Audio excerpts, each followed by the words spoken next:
Hey, everybody. It's your boy, Sean McLaughlin. Welcome to the All-Star Options Jam session for Thursday, December 26th, 2024. It's a weird week, right? Having Christmas on a Wednesday in the middle of the week. Man, it just kind of makes things weird. We got New Year's Day in the middle of the week next week. Just a weird time. Whatever, let's roll with it. Hope you guys had a great Christmas. Hope you guys are having a great Hanukkah. Kwanzaa, Festivus, whatever it is you celebrate. I'm hoping for you it's been great. It's been good for me. Hope it's been good for you. So this is the All-Star Options Jam session once again. And for those of you first timers here tuning in for the first time, this is an opportunity for me to update everybody on action within some of the trades that we've got going on in All-Star Options. We review trades that we may have exited, trades that we may have taken profits on, maybe got out for a loss, any trades we may have made adjustments to if necessary. We update stops on existing positions, and we touch on any new positions we've put on over the last week. And we also do kind of like a little high level of, some things that I may or may not be seeing in the market that we need to pay attention to. And there is something that I do want to bring up for this episode. But before we get into any of that, I have to drop the old disclaimer here that everything we discuss here is for educational purposes only. I'm showing you what I'm doing with my money, and I hope that you are learning something from seeing me follow my process. All right, so let's get right to the charts here. Here's the S&P 500. Last week we had the little Fed-induced hiccup. We had this big, ugly red candle here. I mean, this is a daily candle, but really all that happened in about 2 hours of trading action at the end of the day on Wednesday.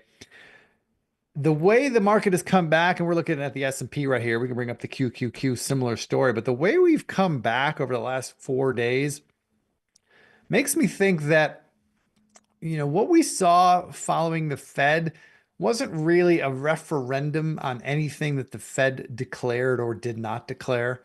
I think it was the stock market was just looking for an excuse. It was looking for any reason to just, release a little pressure, maybe shake the trees a little bit. These are normal things that happen in bull markets. And I think that the Fed, in hindsight now, just felt it's starting to feel like that was just the needed catalyst, the excuse that we needed to freak everybody out temporarily, just to shake the trees, run some stops on some weak hands, so that we can continue resuming this bull market higher. But I also believe that the action we saw last week, I continue to believe, and I've been talking about this for a couple of weeks now, that that's a warning shot of the market changing a little bit.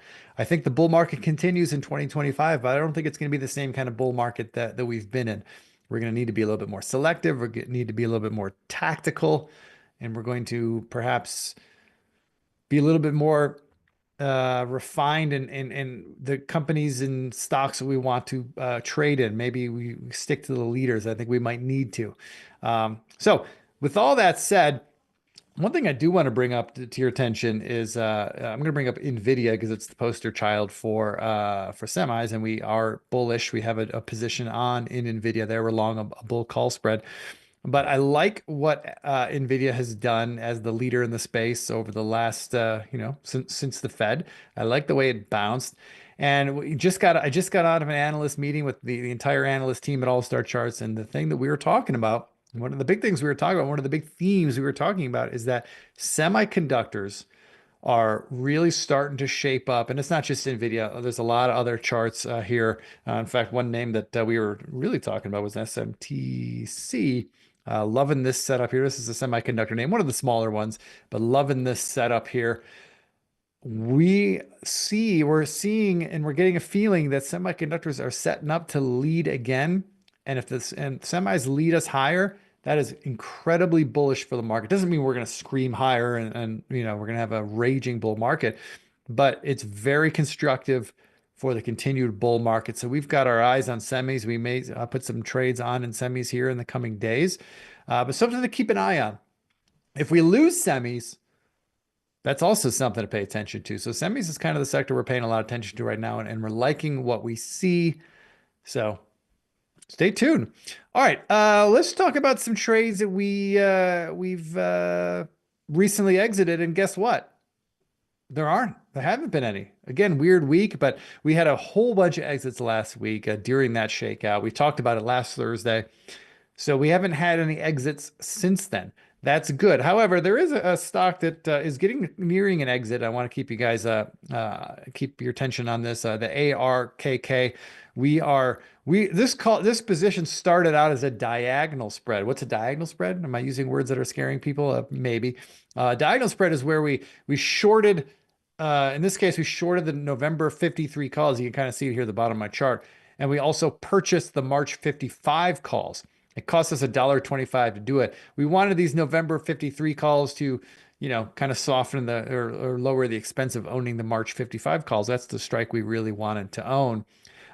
When ARK, we got into it here, it took a little while, but once it finally exploded higher post-election, we had to do little defensive adjustments with those short calls. We rolled them up a couple times. This position has now morphed into a bull call spread. We're long the March 55 calls that we started out with, but we're now short as of November 11th. We're short the March 57 calls. We took credits along the way. We're sitting in a great position here. Our net cost on this trade is basically, actually, we have a net credit in this trade because we paid $1.25 when we got in. We've received a 92-cent credit and a 55-cent credit. That puts us like 22 cents ahead already. So we're a guaranteed winner in this trade. But I have a resting order to sell this vertical spread or this bull call spread for $1.60. Why $1.60? Well, we're long the 55 calls and we're short the 57 calls. That $2 difference in strikes, that's the most the spread could be worth. All right. The most it could be worth is $2. Our gains are capped. All right.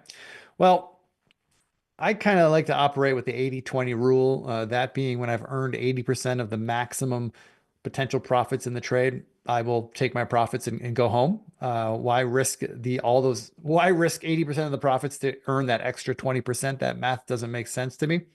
So I've got a resting order to sell this spread at $1.60 right now, which is 80% of the full value of the $2 wide spread. And we're almost there. We've been flirting with the area. We might get hit today. Who knows? But I'm just letting you guys know that I'm looking to get out of this trade soon, take my profits, and whatever we sell it for, it's just going to add to the profits we already have in the trade right now. We have guaranteed win of about 22 cents. Not the win we're hoping for, but it's nice to know that ARK can totally reverse on us, and at least we're walking away winners. But that's it. We haven't exited any positions in the 4 trading days since we last spoke. We didn't have a trading day yesterday, and we had a half day on Tuesday, so I don't even know if that counts.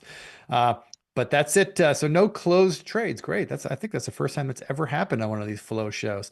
All right, let's talk about some updated stops. We have 3 positions we are updating stops on this week in no particular order. We'll talk about Block Inc., ticker SQ. I still call it Square. You can't make me change that. We're long the June 125 calls.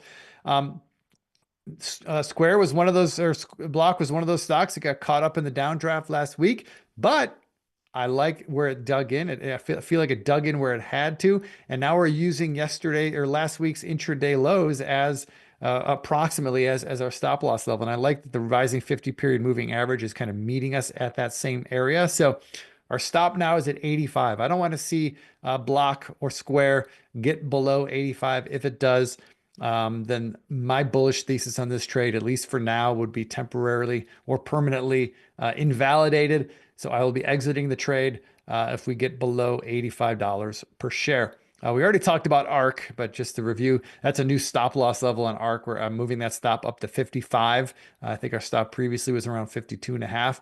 Moving it up to 55. Again, below last week's low, but even more importantly, the 50 period moving average rising right up there. Don't want to see it get back below that. Again, repeating myself, but we already have embedded guaranteed profits in this trade. But if we get below 55, time to cut bait and salvage whatever we can to add to our profits in that trade. Lastly, DoorDash, ticker DASH. We're long a June 200-250 call spread. We are also using last week's intraday lows as our new stop loss level. That's the silver lining when we have little market freakouts like we had last week. Yes, we get shaken out of trades.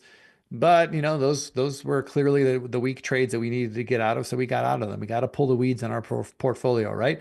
But the positions that survive when we have those little market freakouts, I love it that it kind of resets the charts and it reveals new key levels of support that we could lean against to either, maybe lock in some profits or further minimize our risk. Dash and Arc and Square, all three of these, we've been able to benefit from last week's freak out by raising our stops. And there's some other positions too that we may end up raising our stops down the road to last week's intraday lows.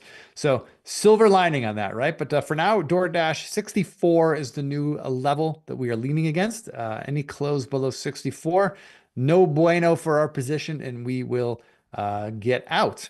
All right, finally, we'll talk about a couple new trades that we've put on since we last spoke.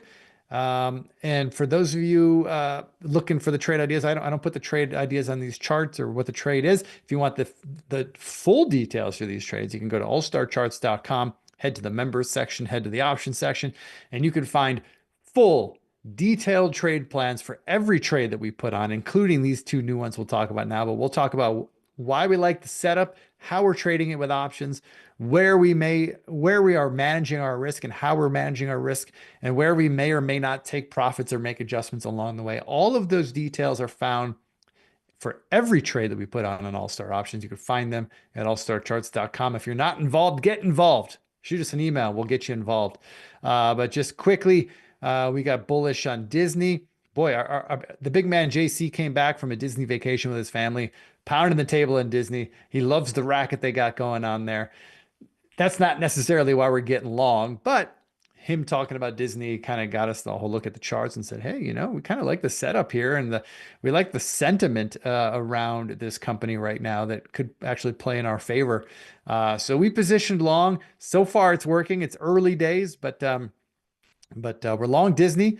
And then earlier this week, we also got long NVIDIA, as we just talked about a little while ago. Actually, no, that's end of last week. We got long NVIDIA.